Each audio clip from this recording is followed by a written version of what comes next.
여러분 잘 아시겠습니다만 사람의 최대, 또 최고, 최상, 최선의 목적은 무엇입니까?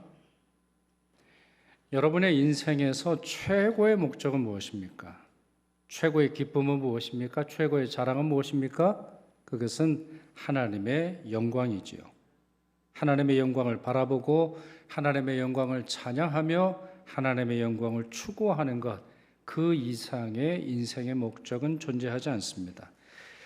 이것이 하나님께서 창조하신, 사람을 창조하신 목적이고 또 사람을 구원하신 궁극적인 목적이 되겠습니다. 이사야서 43장 6절 7절 보시죠. 내 아들들을 땅끝에서 내 딸들을 땅끝에서 데려오라. 내 이름으로 일컫는 자들 곧 내가 내 영광을 위하여 창조하였고 내가 지었고 지었느니라. 하나님의 영광을 찬송하기 위해 창조하였다, 이렇게 말씀하셨습니다. 또한 오늘 우리가 읽은 이 에베소서 1장 말씀에 세 번 반복해서 찬송하려 합니다 라는 말이 나옵니다. 그 말씀 제가 읽어보지요. 예수 그리스도로 말미암아 자기의 아들들이 되게 하셨으니, 자, 왜 자기의 아들들이 되게 하셨습니까? 우리를 하나님의 자녀 되게 하신 이유는 무엇입니까? 우리를 하나님의 자녀가 되게 하시는 목적이 무엇입니까? 그의 은혜의 영광을 찬송하게 하려 함이라. 그의 영광의 찬송이 되게 하려 하심이라. 그의 영광을 찬송하게 하려 하심이라. 세 번 반복해서 설명하고 있습니다. 이 점에 있어서 질문하는, 또 이 점에 있어서 저항하는 분도 있어요. 아니, 하나님이 세상을 창조하시고 사람을 창조하신 이유가 자기의 영광을 돌리기 위해서라고?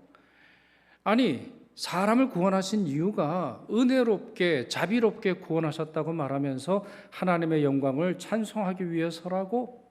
그러면 하나님은 이기적인 하나님이 아닌가? 자기 중심적인 하나님이 아닌가? 오직 자기의 영광만을 추구하는 그러한 신이 아닌가? 이렇게 질문하는 분이 있습니다. 아닙니다.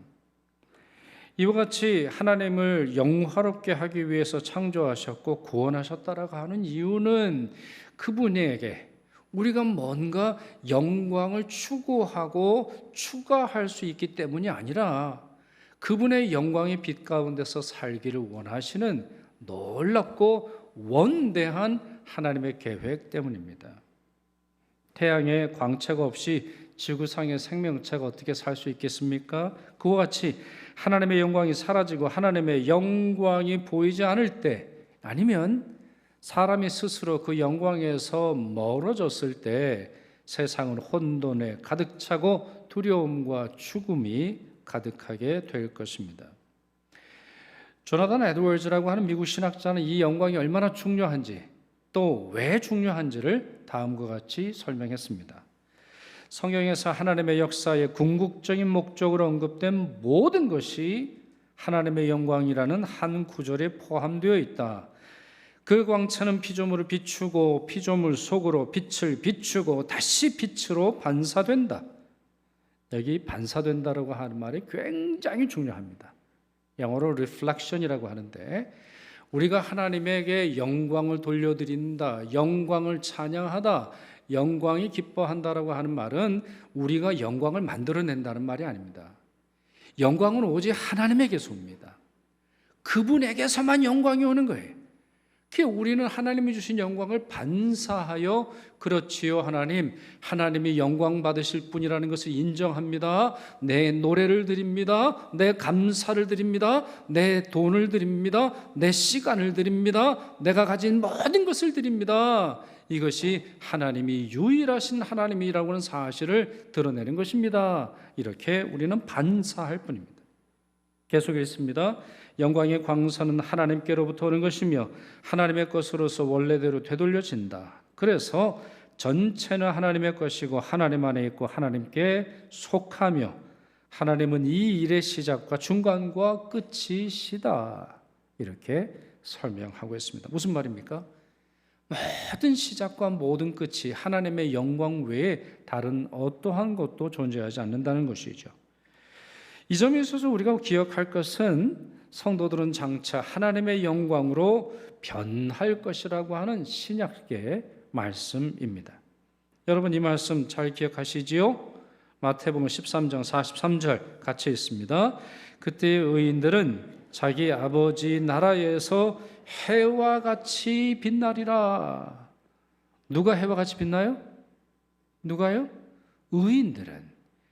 단순히 구원받고 끝나는 것이 아닙니다.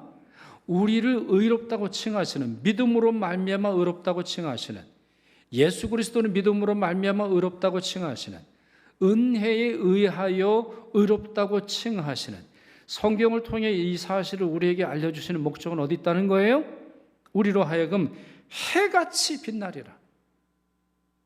우리를 빛나게 해주신다는 거예요. 그 말씀도 읽어보죠. 그 다음 말씀도 읽어보죠. 로마서 8장 30절입니다. 또 미리 아신, 아니 그 앞에, 네 그렇죠. 네. 또 미리 시작. 또 미리 정하신 그들을 또한 부르시고 부르신 그들을 또한 의롭다 하시고 의롭다 하신 그들을 또한 영화롭게 하셨느니라 그랬어요. 여러분 신학적으로 이 구조를 좀 설명할 필요 있는데, 우리 구원의 서정이라는 말 들어보셨어요? 구원의 서정 아니면 구원의 단계 이렇게 말하죠. 칭의 처음에 오죠. 그 다음에 뭐가 오죠? 성화. 그 다음에 뭐가 옵니까? 영화 이렇게 와요. 칭의, 믿음으로 말미암아 의롭다 칭하시다. 성화, 거룩해지는 삶의 과정이 필요하다. 마지막에 영화, 영광스럽게 변모하리라. 근데 여러분 이 말씀 뭐라고 되어 있죠? 의롭다 하신 그들을 어떻게 해요? 또한 영화롭게 하셨느니라. 칭의 다음에 영화를 말함으로 말미암아 영화가 확실하게 보장된 주님의 약속이라는 사실을 설명하고 있는 것이죠. 그 다음 말씀도 보세요. 그 다음 슬라이드. 빌립보서 3장 21절 같이 있습니다. 그는 만물을 자기에게 복종하게 하실 수 있는 자의 역사로 우리의 낮은 몸을 자기 영광의 몸의 형체와 같이 변하게 하시리라. 그 말씀, 그 다음 말씀도 읽죠. 고린도후서 3장입니다. 우리가 다 수건을 벗은 얼굴로 거울을 보는 것 같이 그의 영광을 보매 그와 같은 형상으로 변화하여 영광에서 영광에 이르니 곧 주의 영으로 말미암음이니라 라고 되어 있어요.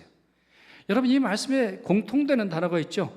변화하리라, 변화하리라, 변화하리라, 변하리라. 이 땅의 걸 가지고 된다는 게 아니에요. 그리스도의 형상으로, 그리스도의 영광으로, 그리스도의 모양으로, 그리스도의 그 모습으로, 하나님의 그 영광된 모습으로 우리는 바뀔 거라는 거예요. 이게 너무나 확실하다고 하는 사실을 우리에게 알려주고 있는 거예요. 그러니 하나님께서 모든 사람의 인생의 목적을 하나님의 영광에 두게 하시는 이유는 뭡니까? 단순히 그걸 보고 하나님을 찬양하는 의무로 끝나는 것이 아니라 바로 그 모습으로 우리도 변화된다라고 하는 위로를 주시려고 하심을 이해할 수 있다는 것이죠. 특별히 여러분 이 고린도후서 3장 18절 말씀이 참 중요한데 나중에 기회되는 대로 다시 이 말씀을 설교하려고 하는데요. 이 말씀을 초대교회 성도들의 입장에서 한번 생각을 해보세요. 이 말씀을 초대교회 성도들은 고난받는 성도들입니다. 우리와 같은 그런 시대가 아니에요. 예수 믿는다라는 것이 치욕스러운 시대로 치욕스러운 것으로 여겼어요. 예수쟁이라고 욕을 하고 예수 믿는 것을 마치 세상의 루저들, 실패자들인 것처럼 그렇게 주장을 했던 것이죠. 성도들이 예배를 드릴 때 어떤 모양이겠어요? 여러분 그들이 어떤 모양으로 예배를 드렸겠어요? 그들의 몸 상태는 어땠을 겁니까? 어땠을까요? 매를 맞거나 돌을 맞는 것이 이상한 일이 아니었어요. 배고픔과 조롱과 시달림에 익숙했습니다. 그들이 예배 드리는데요. 어떤 성도들은 머리에 붕대를 감고 왔을 수 있겠죠. 어떤 성도는 다리가 부러졌을 수 있겠죠. 어떤 성도는 남편에게 구타를 당해 얼굴과 팔다리가 온통 멍투성이었을 수 있겠죠. 아니면 예수 믿는다는 이유로 재산을 잃었거나 예수 믿는다라고 하는 그 이유로 집안에서 추방되었을지 모르지요. 그러나 고린도후서 3장 18절은 뭐라고 말합니까? 우리가 주의 영광을 보매. 뭐가 보인다는 거예요? 자기를 핍박하는 사람의 얼굴이 보이는 게 아니에요. 아니면 자기가 세상에서 잃어버린 그거 보이는 것도 아니에요. 여러분의 기도가 가장 결정적이고 가장 거룩하고 가장 능력이 있을 때는 여러분들을 힘들게 하는 사람들의 얼굴이 사라질 때, 여러분들의 고통과 여러분의 시련조차 사라지고 세상과 나는 간 곳 없고 오직 주만 보이더라. 이것이 성도의 가장 높은 수준의 기도의 모습이 아니던가요? 마찬가지라는 거예요. 이들은 우리가 주의 영광을 보매라고 말했어요. 세상의 어느 것과도 비교할 수 없을 정도로 찬란하고 아름답고 탁월하고 사랑스럽고 친절하고 온전하고 고귀하고 기쁨이 있는 그리스도의 모습만 보인다는 거예요. 이들의 예배는 예수 그리스도의 영광으로 가득 찼어요. 예수 그리스도의 영광과 비교할 것이 아무것도 없었죠. 이들에게 무슨 화려한 악기가 있었겠어요? 이들에게 뭐 화려한 슬라이드가 있겠습니까? 이들에게 아주 고급스러운 의자가 있겠어요? 이들의 추위와 더위를 막아줄 그러한 좋은 예배당이 있었겠어요? 이들에게 편안하게 앉아서 그저 TV를 틀면 어디서든지 말씀이 나오는 그러한 방식이 있겠습니까? 이들은 그와 같은 것이 보인 게 아니에요. 우리가 주의 영광을 보매, 우리가 오직 주의 영광만 보인다는 거예요.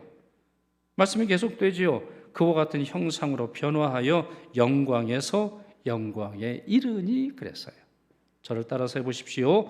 그와 같은 형상으로 변화하여 영광에서 영광에 이르니. 자, 다시 한번. 그와 같은 형상으로 변화하여 영광에서 영광에 이르니. 여러분 이 말씀을 믿으시나요? 아멘이죠. 영광에서 영광에 이르러요. 다른 걸로 되는 게 아니에요. 자, 짧게 우리 해석을 해볼까요? 첫째, 알파와 오메가 처음과 나중 되신 오직 주님께서 영광을 받으신다는 말입니다. 둘째, 그리스도의 영광, 주님의 영광처럼 우리도 그 영광 변모된다는 것입니다. 셋째, 내가 영광에 이르는 것은 오직 그리스도의 영광뿐 다른 어떤 것도 나를 영화롭게 하지 못함을 설명하고 있는 것이죠. 그리고 말씀은 계속되죠. 곧 주의 영으로 말미암음이니라. 이것이 바로 성령의 역사라는 겁니다. 성령이 우리에게 필요한 이유, 성령께서 우리 안에서, 우리 밖에서, 우리 뒤에서, 우리 옆에서, 우리 밑에서 우리의 과거와 현재와 미래를 향해 나아가도록 하시는 역사가 바로 이와 같은 그리스도의 영광으로 변모하기 위해서라는 거예요. 사랑하는 여러분, 이 약속과 이 위로를 믿으시기를 바랍니다. 그리고 굳건히 신뢰하십시오. 다른 어떤 영광 추구하지 마세요.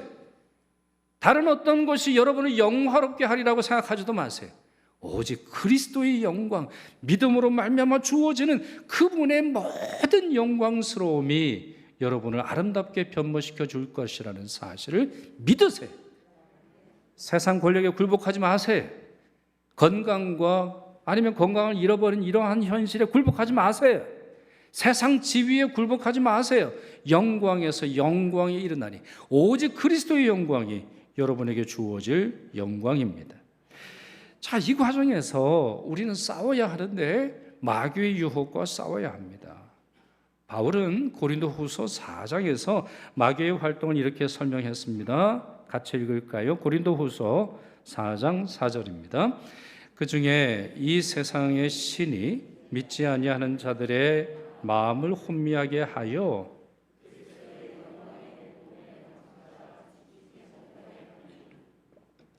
자, 여기서 이 세상의 신은 정확하게는 이 세상의 신이라고 스스로 주장하는 마귀를 이야기해요. 자, 그가 뭘 합니까? 사람들의 마음을 혼미하게 합니다. 정신을 못 차리게 해요. 눈은 뜨고 있으나 사물을 볼 수 없게 해요. 살아있으나 살아있는 것을 못 느끼게 합니다. 혼미하게 해요. 그 결과 무엇이죠? 그리스도의 영광의 복음의 광채가 비치지 못하게 해요. 이거는 마귀 입장에서는 아주 좋은 전략이에요. 하나님의 영광을 본 자는 결코 세상의 영광에 도취되지 않아요. 하나님의 그 탁월하심을 본 자가 세상의 탁월함에 굴복하겠어요? 예수 그리스도의 그 탁월하심을 바라보며 내가 이제 그 모습이 되겠지. 예수 그리스도의 부활의 영광, 예수 그리스도의 승천의 영광, 예수 그리스도께서 하나님의 보좌 우편에 계셔서 온 세상을 다스리시는 그 영광스러운 모습을 보고 본 사람이 세상의 지위를 탐하겠어요? 세상의 옷을 가지고 영광을 취하겠어요? 세상 사람들의 말에 자기의 생각과 자기의 운명을 걸겠어요? 자네들의 삶에 내 삶에 전부가 있는 것처럼 그렇게 행동을 하겠어요? 그럴 수 없는 거예요. 그렇게 마귀는 가급적이나 하나님의 영광, 그리스도의 영광, 성령의 영광을 보지 못하도록 사람들을 혼미하게 만들어요. 정신을 못 차리게 만드는 것이죠. 그런데 여러분, 이와 같은 일은 믿음이 없는 사람들에게만 해당되는 것이 아니라 신자들조차도 이 마귀의 유혹에 빠져서 그리스도의 영광의 광채에서 등을 돌리거나 멀어지는 안타까운 일들을 경험하게 됩니다. 아니, 오죽하면 예수님까지도 그렇게 시험했겠어요? 예수님까지도. 아니, 예수님 천지의 창조주실 뿐만 아니라 삼위일체 하나님 중에 한 분이시고 모든 세상을 다스리는 그분한테 세상의 영광을 자랑하는 게 마귀예요. 그 말씀을 보실까요? 마태복음 4장 8절 9절 제가 있습니다. 마귀가 또 그를 데리고 지극히 높은 산으로 가서 뭘 보여줬어요? 천하 만국과 그 영광을 보여 이르되 만일 내게 엎드려 경배하면 이 모든 것을 내게 주리라. 아마 성경에서 제일 웃긴 구절 중에 하나일 거예요. 제일 우스운, 말도 안 되는, 아니 모든 것을 가지고 계신 분이 뭐하러 세상 만국의 영광을 취하겠습니까?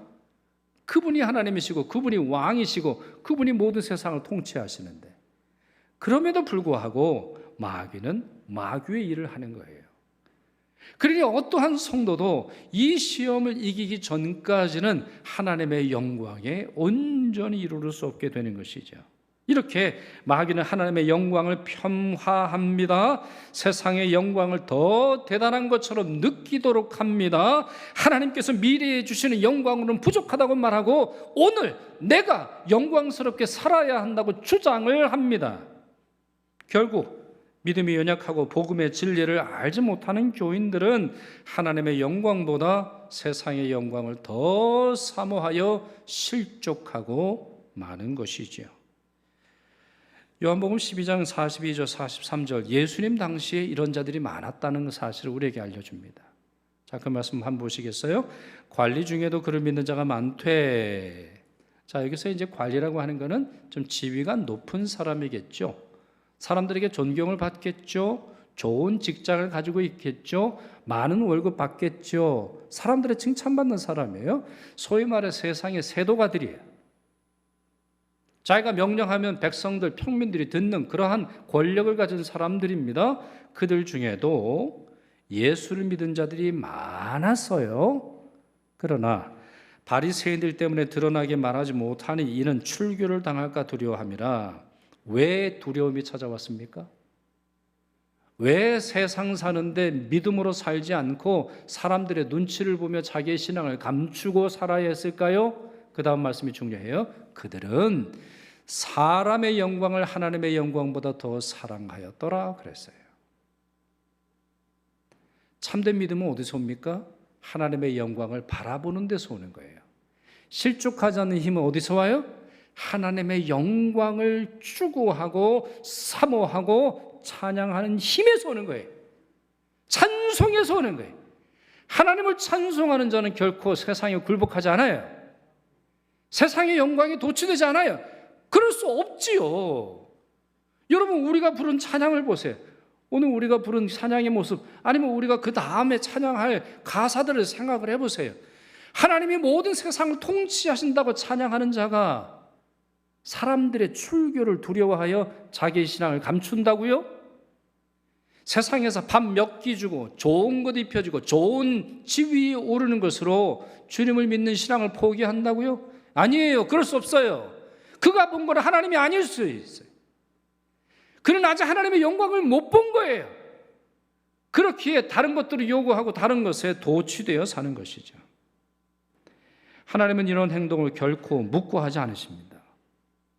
사도행전 12장 23절, 헤롯이 영광을 하나님께 돌리지 아니하므로 주의 사자가 곧 친히 벌레에게 먹혀 죽으니라. 이사야 42장 8절입니다. 나는 여호와이니 이는 내 이름이라. 나는 내 영광을 다른 자에게, 내 찬송을 우상에게 주지 아니하리라. 저희가 오늘까지 우리 종교개혁의 5개의 원리를 살펴보고 있는데 오늘이 마지막 시간입니다.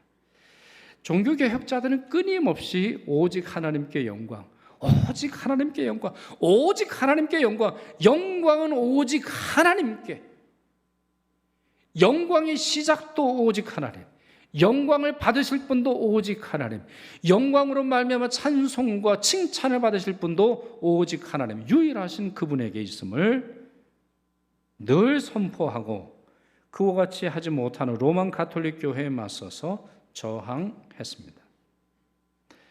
우리 개신교를 프로테스탄트 이렇게 부릅니다. 그렇죠? 우리 프로테스탄트, 개신교주의, 프로테스탄티즘 이렇게 부릅니다. 프로테스트, 저항하다는 말입니다. 저항하다. 쟤네들은 저항하는 애들이야. 쟤네들은 전통에 저항하는 애들이야. 쟤네들은 교회의 질서를 저항했던 사람들이야. 이렇게 모독하는, 또 수치스럽게 불림받았던 사람입니다. 여러분, 우리는 왜 저항했을까요? 우리는 무엇에 저항했습니까? 하나님의 영광을 자기에게 가져가는 자들을 향해 우리는 저항했어요. 이게 개신교의 1원리입니다.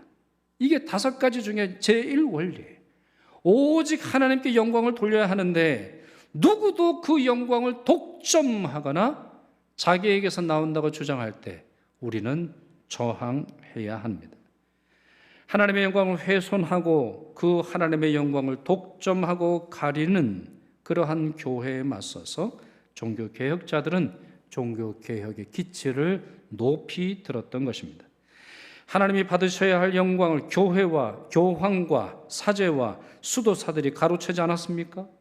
하나님의 말씀과 하나님의 은혜와 미래에 주어질 이 영광스러운 변모가 아니라 성인들의 뼈와 죽은 자들의 머리카락과 죽은 자들의 유품이 그 자리를 차지하지 않았나요? 아닙니다. 이런 행동들은 모두 하나님의 영광을 가릴 뿐입니다. 그런데 안타까운 일은 이와 같은 일들이, 이와 같은 현상이 지금 우리 시대에도 계속되고 있다는 겁니다. 오히려 늘어나고 있다는 것입니다. 예배만 말씀드려볼까요? 요즘 예배의 경향이 어떻습니까? 많은 교회의 예배 경향이 어떠나요? 정말 진정한 예배를 드리고 있습니까? 무엇을 목표로 하나요?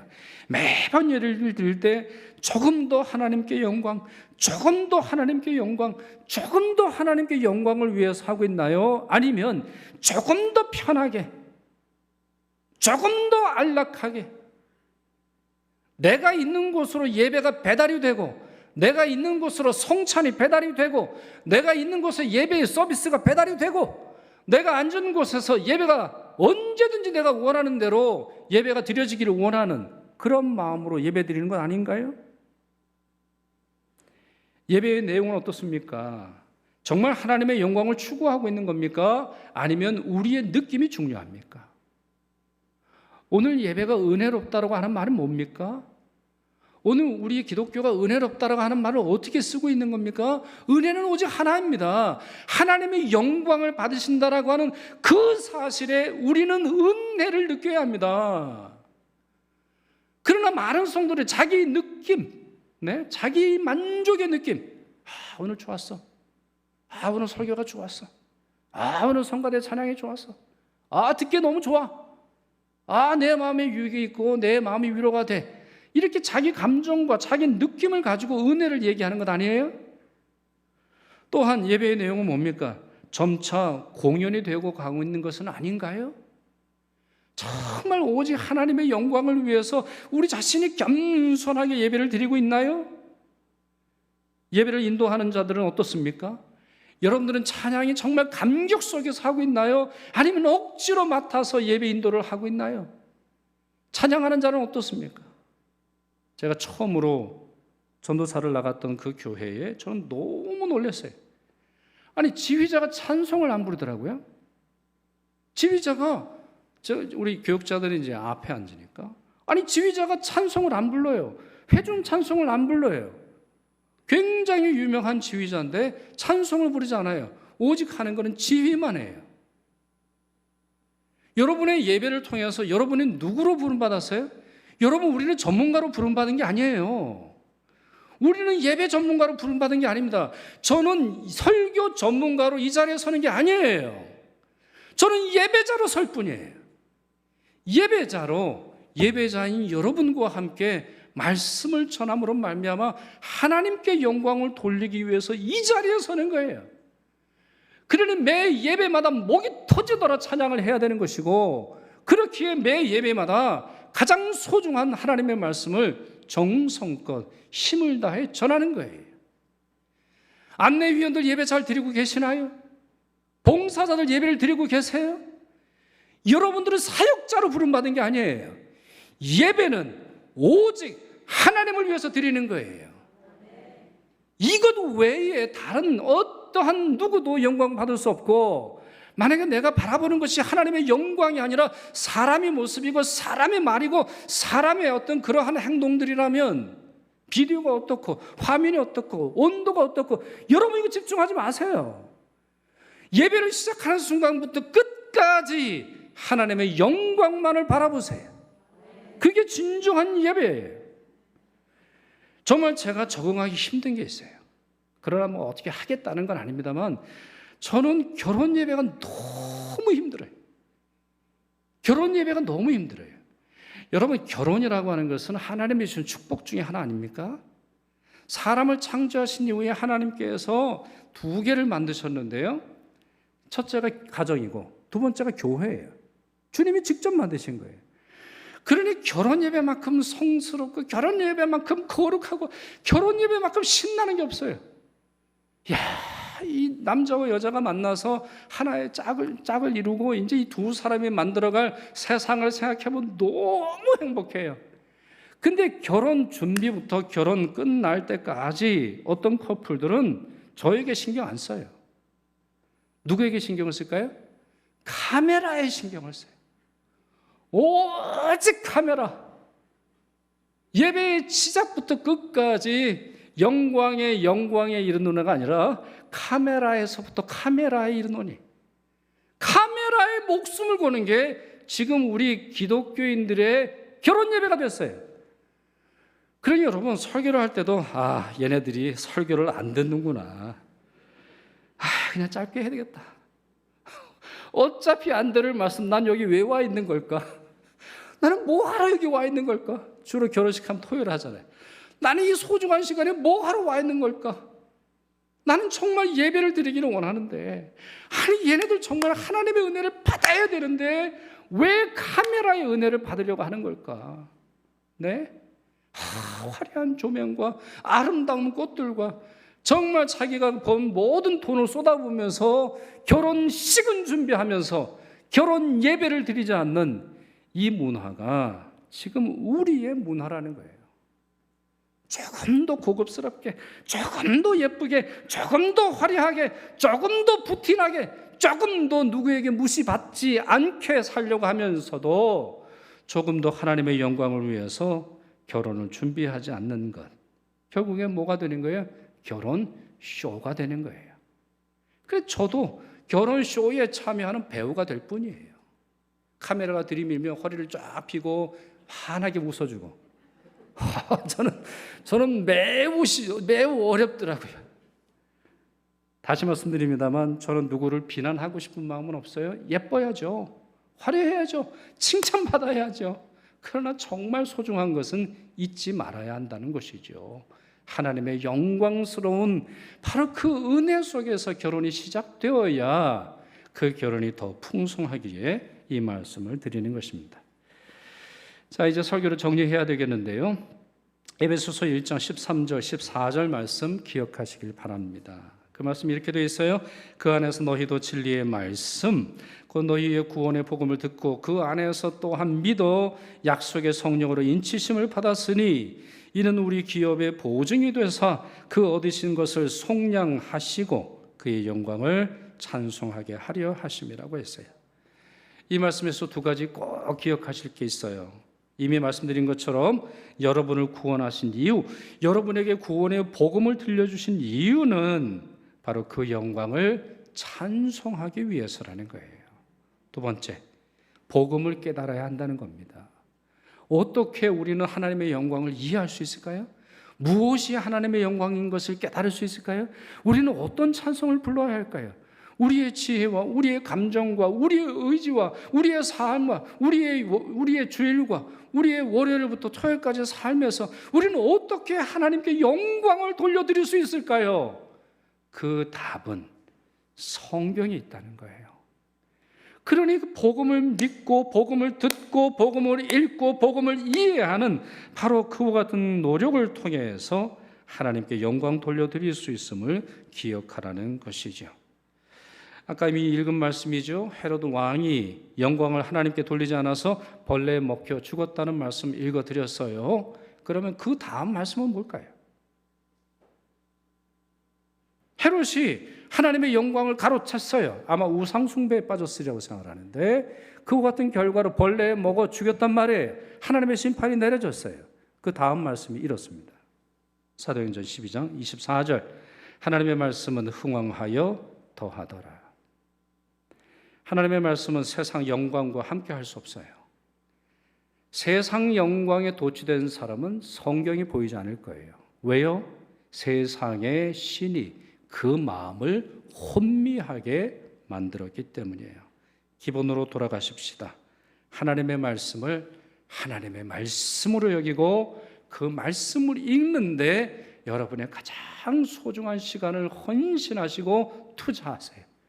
그럴 때 하나님의 영광이 보일 겁니다. 하나님의 영광이 바라보는 것만이 아니라 여러분에게 장차 주어질 하나님의 영광의 모습도 바라보게 될 것입니다. 기도하겠습니다.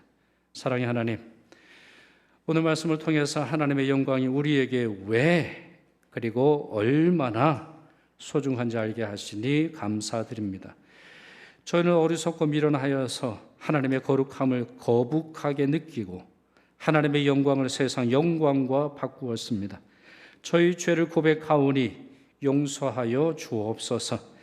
이제부터 예배와 찬송과 거룩한 삶으로 하나님께만 영광 돌리는 삶을 살려 하오니 저희 마음을 받아 주시옵소서. 우리의 영원한 구세주이시며 친히 가장 아름다운 삶의 모습을 보여주셨던 예수 그리스도의 이름으로 기도드리옵나이다.